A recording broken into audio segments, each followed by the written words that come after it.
दिखाएंगे दिल्ली की air hostess अनीशिया का वो आखिरी मैसेज जो उसने मौत से ठीक पहले लिखा था। आपको शनिधाम वाले दाती महाराज के रेप केस की पीड़िता का एक्सक्लूसिव इंटरव्यू भी दिखाएंगे, जिसमें उसने कहा है कि अगर मुझे इंसाफ नहीं मिल सकता तो इच्छा मृत्यु की इजाजत दे दी जाए। लेकिन सबसे पहले आपको दिखाते हैं मुंबई की तस्वीरें, जहां एक कार ड्राइवर की गलती से 5 लोगों की जान पर आफत बन आई।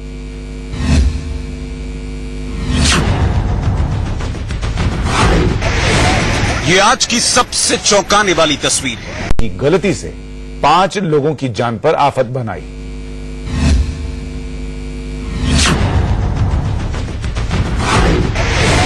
ये आज की सबसे चौंकाने वाली तस्वीर है। उफनती नदी में एक कार आधी से ज्यादा डूब गई और उस पर 5 लोग सवार हैं। उन्हें खुद समझ नहीं आ रहा कि उनकी जान बचेगी या नहीं। पानी में आधी डूबी ये कार तेज बहाव में बहती जा रही है और कार की छत पर सवार इन लोगों की जान सूखती जा रही है। ये तस्वीरें मुंबई के पनवेल की हैं। दरअसल ये कार तेज रफ्तार में सड़क पर जा रही थी, तभी अचानक कार ड्राइवर संतुलन खो बैठा और कार सीधे कसाड़ी नदी में जा गिरी।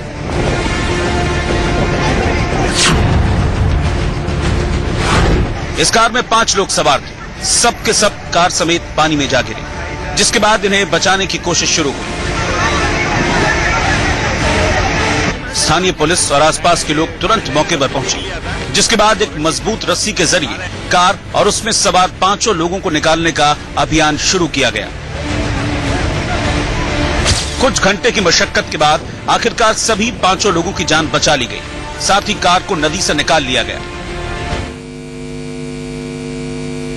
तो जरा सी लापरवाही कितनी बड़ी आफत लेकर आ सकती है, ये आपने अभी अभी देखा। लेकिन अगर कोई जानबूझकर जिंदगी दांव पर लगाए तो उसे क्या कहेंगे। हम आपको अगली तस्वीर कुछ ऐसी दिखाने जा रहे हैं, जिसमें लोग सैलाब में जान की बाजी लगा रहे हैं।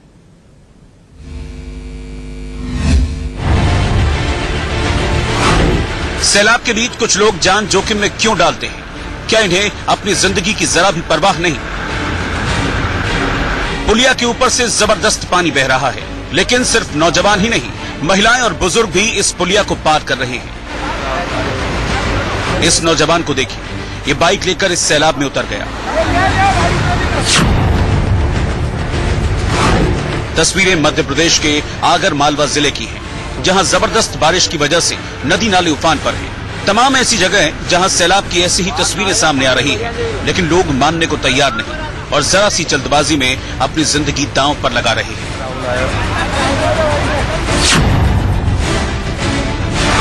गुजरात के गिर सोमनाथ से भी कुछ ऐसी ही तस्वीरें सामने आई हैं, जहां जबरदस्त सैलाब के बीच कई नौजवान स्टंट करते हुए नजर आए। जरा पानी का बहाव देखिए। इस खतरनाक बहाव में ये नौजवान स्टंट कर रहे हैं, पानी में छलांग लगा रहे हैं।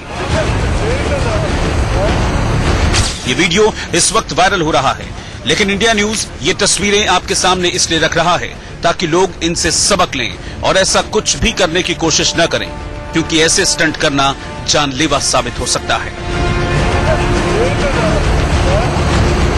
अरविंद शर्मा और रहमान कुरैशी के साथ ब्यूरो रिपोर्ट, इंडिया न्यूज।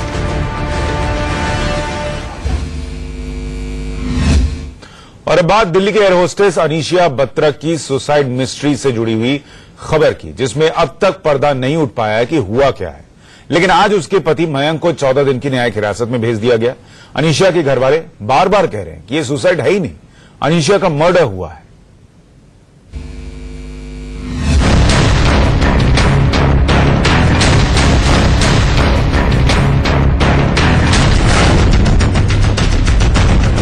मैं खुदकुशी करने जा रही हूँ, मुझे मरते हुए देखो। ये वो आखिरी मैसेज था जो दिल्ली में रहने वाली एयर होस्टेस अनीशिया बत्रा ने अपने पति मयंक के मोबाइल पर भेजा था और उसके बाद पंचशील पार्क के घर के नीचे अनीशिया का शव मिला था। लेकिन जिंदगी को शिद्दत से जीने वाली अनीशिया कभी मौत को गले लगा सकती है, ये बात उसके दोस्तों और उसके साथ काम करने वालों के गले नहीं उतर रही। थर्सडे को हम में से किसी एक के साथ थी, वो फ्राइडे को ऐसा कर लेगी। As I said, until my last breath में नहीं मानूंगी कि उसने खुद की जान ली। वो बहुत ज्यादा बहादुर लड़की थी, वो ऐसा कर ही नहीं सकती थी। आज अनीशिया के पति मयंक सिंघवी को पुलिस ने साकेत कोर्ट में पेश किया, जिसके बाद कोर्ट ने उसे 14 दिन के लिए न्यायिक हिरासत में भेज दिया। देखिए ये वो आरोपी शख्स है जिसका नाम मयंक सिंघवी है और देखिए तस्वीरों में देख सकते हैं जिस तरीके से एयर होस्टेस अनीसिया की संदिग्ध परिस्थितियों में मौत हुई थी उस मामले के अंदर आपके ऊपर आरोप लगे हैं, आपने मारा है, क्या कुछ कहना चाहेंगे? आपके ऊपर मारा है। ये देखिए तस्वीरों में देख सकते हैं मयंक पुलिस की कस्टडी में है। अनीशिया के घर वालों का कहना है कि मामला मारपीट और दहेज प्रताड़ना का है, तो मयंक के मां बाप की गिरफ्तारी अभी तक क्यों नहीं हुई?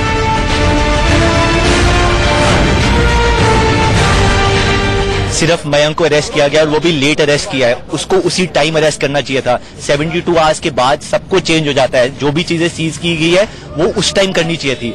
एंड सबसे जरूरी चीज, अभी तक उसके पेरेंट्स बाहर है जो पता नहीं क्या कर रहे हैं, उनको कस्टडी में लेना चाहिए। अभी भी जब 95 आवर्स हो चुके हैं तब भी कोई इन्फॉर्मेशन नहीं है। नरेश बिस्वानी के साथ bureau report, India news, Delhi. Anishia के पति मयंक को न्यायिक हिरासत में भेजने से पहले पुलिस ने उससे करीब 1 घंटे तक पूछताछ भी की और कई सवाल पूछे। हम आपको दिखाते हैं वो 15 सवाल जो पुलिस ने मयंक से पूछे हैं और ये सवाल आपकी स्क्रीन पर है। उससे पूछा गया कि अनीशिया की जब मौत हुई तब आप कहां पर थे।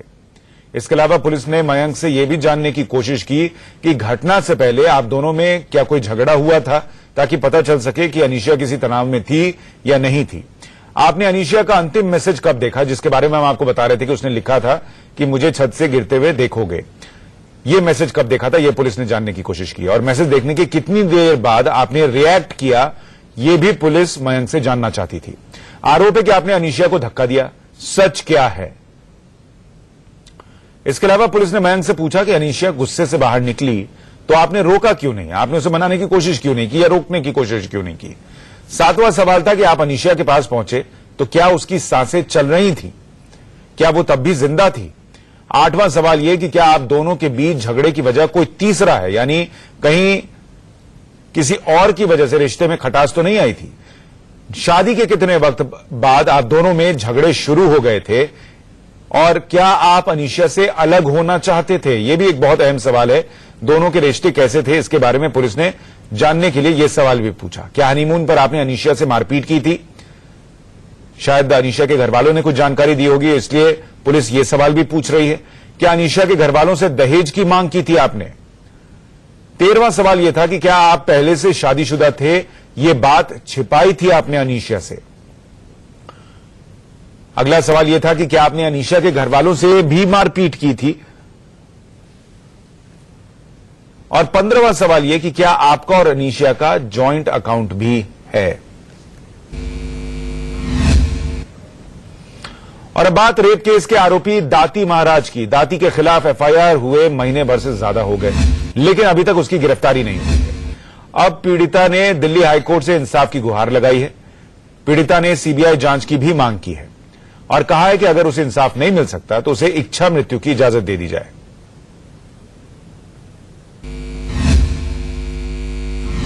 इस पूरे मुद्दे पर बातचीत करने के लिए हमारे साथ मौजूद हैं इस केस की पीड़िता। ये बताएं कि अभी तक कोई गिरफ्तारी नहीं हुई, 2-2 बार दिल्ली पुलिस की टीम, क्राइम ब्रांच की टीम पाली जाती है, वो जांच करती है, पूछताछ करती है, लेकिन बावजूद इसके केस जस का तस। हाँ, ऐसा है, क्योंकि मैं भी गई थी उस समय, लेकिन इतना कुछ हुआ नहीं। उसके सब लोग ऐसा सांत्वना देते रहे कि हाँ करेंगे, हाँ हो रहा है, चीजें जांच पड़ताल हो रही है, लेकिन मेरे नजरिए देखा जाए तो ऐसा कुछ नहीं हो रहा। अपराधी इतना आराम से, इतनी आसानी से वो बैठा है, सब कुछ देख रहा है, उसके सामने उसको लोगों को देखा, बयान लिया जा रहा है, तो क्या लगता है इससे, आप बताइए। क्राइम ब्रांच की जांच से आप संतुष्ट नहीं हैं? जी बिल्कुल नहीं हूँ। जो मुझे लगता था कि शायद वो हेल्प करेंगे, शायद मुझे लगता था कि न्याय मिलेगा, लेकिन ऐसा कुछ नहीं दिख रहा। अब मैं बिल्कुल थक चुकी हूँ और मुझे अब किसी से कोई भी उम्मीद नहीं है। आपने क्या कोई चिट्ठी वगैरह लिखी है सुप्रीम कोर्ट की, माननीय सुप्रीम कोर्ट के मुख्य न्यायाधीश को, किस तरह की, या हाई कोर्ट के मुख्य न्यायाधीश को? हाँ जी, मैंने लिखी है, चिट्ठी लिखी है। मैं माननीय हाई कोर्ट में लिखा है, सुप्रीम कोर्ट में लिखा हुआ है। मैंने यही लिखा है कि मुझे न्याय अगर नहीं मिलता है, नहीं मिल पा रहा है, तो मुझे विनती है हाथ जोड़कर के आप लोगों से कि मुझे इच्छा मृत्यु का आदेश दे। अच्छा, हाई कोर्ट में आपकी तरफ से एक पिटीशन भी लगाई गई है, क्या पिटीशन है वो और क्यों लगाई गई है? पिटीशन लगाई गई है ताकि सीबीआई की जांच हो सके और सीबीआई जांच के लिए लगाई गई है और उसकी गिरफ्तारी हो, दाती महाराज की गिरफ्तारी के लिए उसके दोनों आश्रम जो दिल्ली और राजस्थान में है वो सीज करवाने के लिए। और अब बात कांग्रेस अध्यक्ष राहुल गांधी की, जिन्होंने मुस्लिम पार्टी वाले बयान पर पहली बार चुप्पी तोड़ी। राहुल ने ट्वीट करके कहा कि I am the Congress. Tweet आपको दिखाते हैं कि राहुल गांधी ने क्या किया है। दरअसल उन्होंने लिखा कि मैं पंक्ति में सबसे आखिर में खड़े व्यक्ति के साथ हूं, शोषित, हाशिए पर खड़े और सताए गए लोगों के साथ हूं। उनका धर्म, जाति और आस्था मेरे लिए खास मायने नहीं रखती। जिन्हें भी दर्द है, पीड़ा है, मैं उन्हें गले लगाना चाहता हूं। मैं नफरत और भय को मिटाना चाहता हूं। मुझे सभी प्राणियों से प्यार है। मैं कांग्रेस हूं।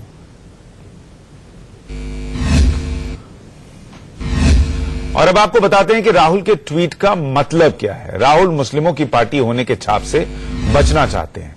राहुल नहीं चाहते कि इस बात का फायदा बीजेपी चुनाव में उठाए। राहुल जानते हैं कि इस मुद्दे पर बीजेपी हिंदू वोटों का ध्रुवीकरण कर सकती है। राहुल बीजेपी को चुनाव में कोई मौका नहीं देना चाहते और इसीलिए जो एक इंटरव्यू की बात चल रही थी, जो उन्होंने एक मुस्लिम उर्दू अखबार को दिया था, उसमें ये कहने की बात कि वो मुस्लिमों की पार्टी है कांग्रेस, उस पर उन्होंने एक तरीके से सफाई दी है कि वो हर उस व्यक्ति के साथ है जो कि पंक्ति में आखिर में खड़ा है।